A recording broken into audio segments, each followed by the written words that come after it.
of this talk today is Impromptu Thoughts, because that's exactly what it is. I'm hoping Glenn's okay. I haven't heard from Glenn. He's supposed to be here today, but I'm going to go ahead and sitting in. Let me just make sure everything's working right. Everything's right. Okay, good.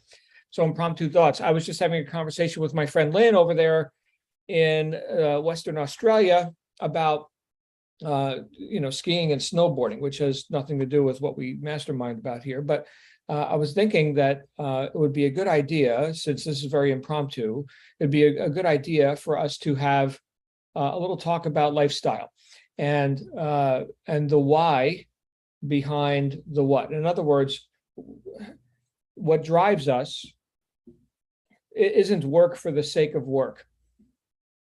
At least I don't think so. Right now, in the book that we're reading, those of you who are participating in our book study group, How to Stop Worrying and Start Living. In that book, he talks about, busy yourself with a project, a mission, a purpose, right? Busy yourself with this, this mission that you're on, so that you're not navel gazing or, sitting there with an abundance of time, as the old saying goes, idle hands do the devil's work, right? So here's all the considerations and thoughts and anxieties and whatever, because we're not busy, right? So this almost sounds like an argument for workaholism, which I've been accused of. But the flip side of that is, well, to what end do we put our efforts in? Now, I see my friend Virginia here, and Catherine, Edward, and Daisy, and of course Lynn's here, and Mandy. And I'm thinking, well, none of us would show up, let's say in a business, right, where I think many of us have met through some business, either educational program or some sort of a business program, which led us into the conversation of, well, who's doing the business, right? I mean, an empowered person, someone who's got their life working and who can make powerful decisions, right? Hence, personal development. But none of us would enter into a business situation if we were satisfied, I suppose is the word, with just the status quo, work-a-day world. And as the old saying goes, how's the old saying go? 40 years for a $40 gold watch or something, something like that, right? 40 years for $40,000 and a gold watch. No, not okay. Not okay. All right, well, then what is okay? Right. So there has been, and we've had several conversations about standards. Now, Earl Nightingale said that success is the progressive realization of a worthy ideal. All right. So I want to put your attention on this. So here's my worthy ideal, which is relevant to me, my worthy ideal. Okay. So here's the ideal. And success is taking deliberate steps to make real, to progressively make that more and more real, this thing which I consider the ideal scene or situation. So the success is the progressive realization of a worthy ideal. On the other hand, we do have the experience, I think all of us have, of losses, right? So we're progressively moving in this direction. But do we never fall? Do we never have a mistake or a mishap or a result that was, lackluster? Of course we do. Of course we do. So what's coming up for me as we have our little impromptu chat here today is the idea that despite the fact that we haven't completely realized the ideal, we must never lower our standards. I heard a guy talk about this. It was actually, what's his, Jordan Belfort, I think. The guy who was known as the Wolf of Wall Street, spent some time in prison, right, doing dirty stock trading deals and all this. But he, to whatever degree, got his operating strategies or life philosophies in order, and did some public speaking. And I was at an event where he was speaking, and he was talking about not lowering your standards. I thought that was impactful, because if we succumb or go into a state of agreement with the idea that we failed in this instant, or this action was lackluster, and therefore I'm a failure. If we go into agreement with that and lower our standards, we become complicit with the idea that we can't. We go into agreement with the idea that we can't. In fact, we become exactly the person who wouldn't persist and continue to make real these ideals. And then the idea that he presented was that when we lower our standards enough, next thing you know, you're back at a crappy job or something. So no matter what condition you're in right now, in relationship to whatever the ideals are that you're making efforts toward realizing, no matter what condition you're in right now, we must always lock in. These are the bare minimum standards, and then I'm always looking to improve upon that. Now, some of us have read this book by James Clear called Atomic Habits. It was recommended by one of you. Anyway, we went, or by Adrian. I think Adrian Garner was the one who recommended that book. I may be wrong. But in that book, he talked about how we have the ability at an atomic level, right? So here's the anatomy of a habit. We have the ability to make like a 1% improvement each day. And if we look at that just mathematically, right? If you looked at it on a graph, right? 1% more of today's production or today's effort, right? Today's commitment, right? 1% more building on that increases, and it increases slowly at first, but then 1% of an ever-growing amount, it's like logarithmically, it goes on a more vertical slope, right? So that 1% of an ever-increasing amount, it's like a compounding effect. Whereas the 1% lessening, if someone, let's say, for example, got 1% lazier every day, okay, so that would be a downward slope, but it would be very slight because it's 1% less of an ever-diminishing number. So when you look at the two together, and I hope I'm going in the right direction for you here, left to right. In my case, it's right to left. Okay, but if you look at the two slopes, here's the downward slope, and here's the upward slope, and the disparity is friggin' enormous, right? So it's like on a 1-year time scale, it'd be enormous. Okay, so why? So here's the interesting part of it. If someone goes into agreement with a lessening of their own standards, it looks subtle. It's easy to buy that deal. It's like, oh, it doesn't cost too much. Look, it's just 1% less of crappy standards from yesterday. Okay, so if we go into agreement with that, after a year's time, the difference between where we could be in terms of progressively realizing that we're the ideal versus where we end up in a year is enormous. So this is why I think we've got to be very vigilant about this. We cannot allow ourselves to lower our standards because it doesn't cost that much. What if it did? Here's the thing, right? And I saw or I heard, was it Bob Proctor, the late Bob Proctor? He said he saw a bumper sticker that one of his colleagues had that said, "It's too bad that ignorance isn't painful." And he thought, yeah, it's too bad that ignorance isn't like physically painful, right? We've got an epidemic. We've got several epidemics, okay? But we have an epidemic of compliance and agreement with low standards. Just like we could say, well, here in the United States, right? We've got an epidemic of overweight, obesity, the infirmities that come with, diabetes and all these kinds of things that in many cases are preventable through what? Through education. So we're talking about ignorance here, not knowing, right? So not knowing this, that there's the problem. And as the saying goes, know the truth and the truth will set you free. Well, according to Bob Proctor, the only thing to be set free from is ignorance, right? So there it is.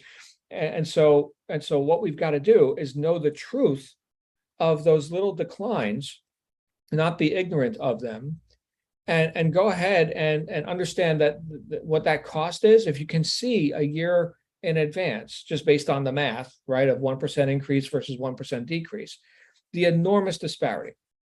and therefore place a high price on that ignorance, laziness, whatever, right? Stupidity, right? Place a high price on that. It costs a lot. It costs a lot to decline 1%. It costs a lot to go into agreement with a lowering standard. So I love this idea, because sometimes people think, well, these ideals, these things that I'm intending and shooting for and working towards, these are, I don't want to sound boastful or somehow be, look at me and ostentatious or, anything like that, megalomaniacal, grandeur. I don't want to be seen as that. So let me be like, quiet as a church mouse or something over here and not express myself and not reach and not perform big, right? And not do big, bold acts. It's safer here with the commoners, the peasants, right? I don't have to worry what they think. They don't think. They don't think that. Okay, but the agreement is real sexy and seductive, right? I mean, the agreement. Think of that. I saw a TV show. Was it last night? So I'm going to admit to you all that while I am practicing for the most part, like a media fast, like I'm just not getting into all the stuff that's going on in the world. I know about the stuff, and I know there's a lot of stuff that I cannot do something about immediately, right? Despite my agreement or disagreement. But there are things I can do something about within my own circle of influence, and that's what I'm working on. But it's pretty common that at night, once I'm done with all the work I'm willing to do for that day, and my wife, same story, right? We go and we watch an episode of a TV show called Swamp People. Now, I don't know if any of you have ever heard of this TV show. Okay. It's filmed in Louisiana, which is a state I've only driven through once, and I had an event, a small event in New Orleans once, but I don't know a whole lot about Louisiana other than that it's swampy and alligators, right? So these people are living a lifestyle that is I'm going to express my voyeurism now. It's interesting for me to look like, wow, this is their lifestyle. They live in the swamp. They catch alligators, right? They're doing, and it's they're eating frog legs and stuff, and wow. And so, on one hand, it's voyeuristic. It's like, oh, I'm experiencing a very different way of life. It's a well-done show. And every episode's pretty much the same, right? They're going after the gators. They catch the gators. Oh, that one got away. Oh, that one almost bit you. Oh, that's the biggest gator ever. Oh, so it's pretty much the same episode again and again. But the personalities that they got, the actual people that are out there doing it, it's entertaining. And then last night, after we finished watching our little, relax and blow off steam and be entertained by, Swamp People, I saw there was this other show. This was on a replay. This is not like live TV. This is Hulu, I think. Yeah, and there was another show called Hoarders. Hoarders. Anyone ever heard of this? Hoarders. And this is, and I saw one episode of it. I was like, you know what? I'm gonna see what this is about. And so apparently it's classified as a mental disorder that estimated 3 million people, I guess in the United States, 3 million people where on the planet, I don't know. But anyway, they said 3 million people are affected by this disorder of, hoarding. They can't get rid of stuff. And so, I went into the episode immediately in a state of shock. Okay, so I just came out of the swamp.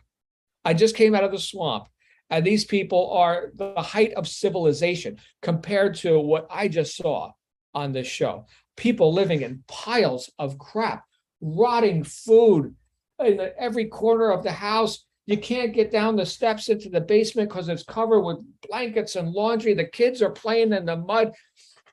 And I said to my daughter, I said, Trinity, you got to come in here. You got to see this. She's like, oh, I've already seen it. I said, if you want to know if there was a personal hell for John, this is it. You are seeing it right now. I am orderly, clean, right? But this is what we're talking about here, standards.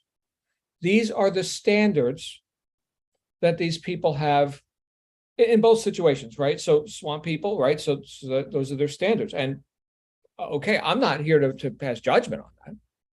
Now, with the hoarders thing, we could say, yeah, that's definitely, something's out there, something's out here, right? Something's out because it's so extreme. I was literally in shock, like shock. How could anybody live? And they had a family, they were at risk of losing their kids, the health department. It's like, you can't raise kids like this. It's that bad that it's leaking out into, the rest of the neighborhood.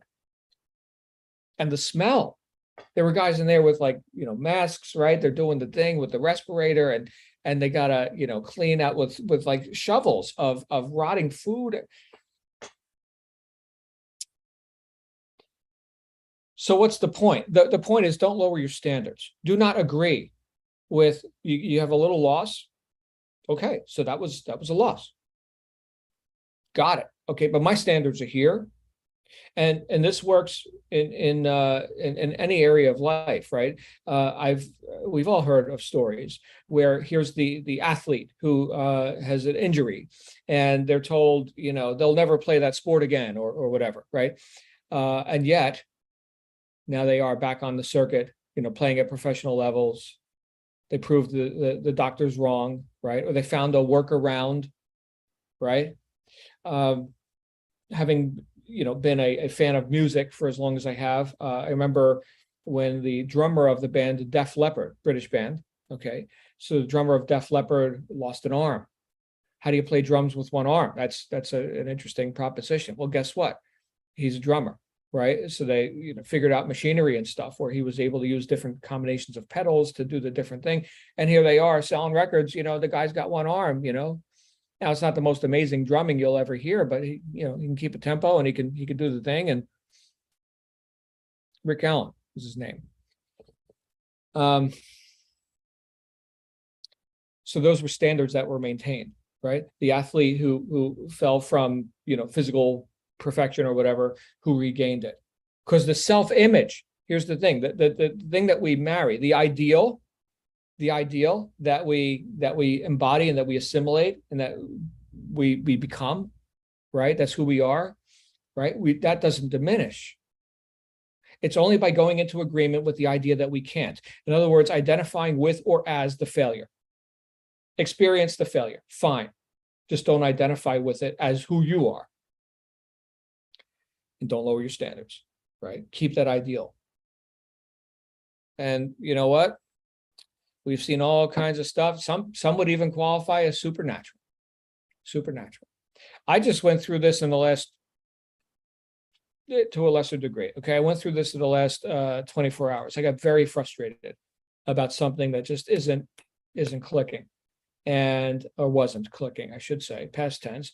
And then something just clicked, like within an hour after experiencing some extreme frustration.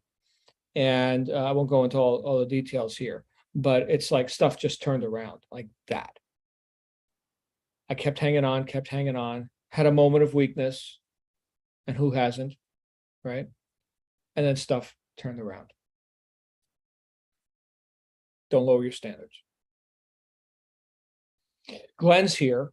Glenn, this is our impromptu talk about whatever it was on my mind. And I'd love to at least bring you out for a moment. Hi, Glenn. Hello, John. First of all, let me throw myself on the mercy of the court and beg forgiveness. I've had an insanely busy morning, all in a good way, and I just plumb forgot to jump on the call. So you just said like a week ago that this is a place where you know where you are on Wednesday mornings. Like exactly so. Yeah. So much for me hyping myself up. Anyway, I want to thank you, John, first of all, for covering my keister today. And secondly, for writing another chapter in my next book for me. Mm-hmm. You just did. As a matter of fact, the name of the episode escapes me, but for the next book, this is an interesting topic. Don't lower your standards. The next book is going to cover more Star Trek series as compared to the first one, including a series called Voyager, Star Trek Voyager, where Captain Catherine Janeway and the crew USS Voyager are stranded in an entirely different quadrant of the galaxy. And it looks like it's going to take them hundreds of years to get back home to Earth. And so during their travels, they're encountering different types of species and beings and situations and so forth. And they find themselves in one situation of dire distress and danger for the ship, where the alternative for them to survive is to essentially lower their standards and become sort of like the more like the rogues and thieves of the people around them. One of the crewmen says, listen, we're thousands of light years from Starfleet headquarters, from the Authority, so we compromise a little bit on one or two instances. I mean, who's gonna know? And of course, the Vulcan, Tuvok, says, we would know. And so to my mind, what that says is, and another aspect of this, what you're talking about, and maybe you've already talked about it today, is if I lower my standards, if I compromise my integrity, if I accept less than my best in any kind of situation, it may never be published on the evening news. And there may never be any public reckoning or accounting for me having lowered. I may, from a public standpoint, simply fall back to the rest of the pack in terms of living that life of mediocrity, as you're saying, and ending up with maybe a little pile of garbage in the corner of the house, as opposed to the Hoarders episode. And it may be that no one will ever know about my compromise, but you know what? I'll know.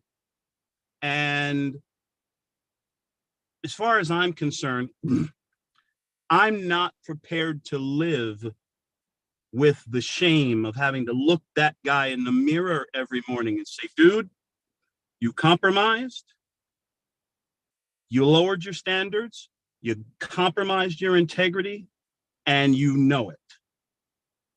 I don't want to have to live with that guy. So for me, it's kind of like, when Tuvok says to Tom Paris, well, hey, who's going to know? We cut a sharp deal here. Who's going to know? We would know. And so, and in fact, how could I, knowing that I've already compromised my own standards, my own integrity, how can I look somebody else in the eye, a prospective business partner, a prospective customer, and tell them they ought to do business with me and not have to avert my eyes? Because now it's like I'm lying to myself. I've been lying to myself about this, or trying to live in denial, and now I got to lie to a customer in order to score the, and it just piles up, and now my soul begins to rot from the inside. It seems like a small thing, right? But we would know. Mm-hmm. Thanks. Back to you, John. And thanks again for covering for me, brother. I really appreciate it. Thank you, Glenn. You bring up a great point, and that is that we will diminish our own potency by going into agreement with lower standards, or by, of course, compromising our own integrity, right? So if we want to be potent in the marketplace, well, then you better bring yourself with you. You better bring the best you, right? Which is why I've said integrity is everything, because I have to be able to confront life and people and customers. I have to be able to do that and be okay with myself. I've only got so much attention, right? And if I've got it on me and what's not right about me, well, then how can I put my attention on you and serve you? It just makes perfect sense to me. But that's just me, right? I hear other people talk about just faking it and whatever, but I don't think there's any free rides, right? And yeah, you would know. So thank you, Glenn. Glad you're here. Who else? We got, I guess the topic for today is don't lower your standards, right? Or how to not be impotent or something, right? So something like that. Any other thoughts on this? Mandy, Virginia, Lynn's here, Edward's here, Catherine's here, Daisy's here. Any other thoughts on this? Okay. Well, I'm not seeing any hands. Let me see that we've got everything else we need. Oh, Lynn, please. Lynn. Oh, just not a great deal, but just simply that graph for me was really useful. I'm going to put it on my fridge. I think it's just as a daily, like, yep, okay. Right. Oh, Yeah. the 1% increase or decrease. Yeah, absolutely. Right. That was just because you're so right. It is just a little kind of like, oh, I could just put that off till tomorrow. And it's like, no, you can't really, because that's everything you should have done today and tomorrow, all in tomorrow, and then it doesn't fit. Right. So, yeah, we accrue increase or decrease. They accrue. I'm going to find that just to give everybody a pictorial. Where the hell is that? Atomic Habits. I got it in my Kindle, I believe. Sorry guys, I'm not finding it. You know what? There is a search feature here. Let's use that. So Lynn, do you actually have the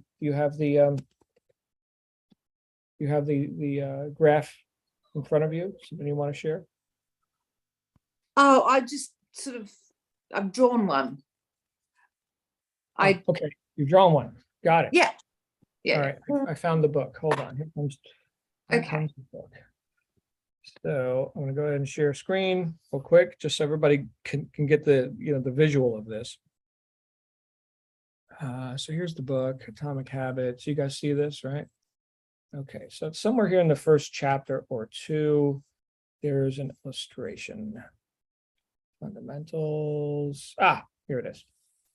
So if you want to take a screenshot of that. So you could see 1% improvement. It's not impressive at first. 1% of what? A smaller amount. But there's the compounding effect. And here's the 1% decrease.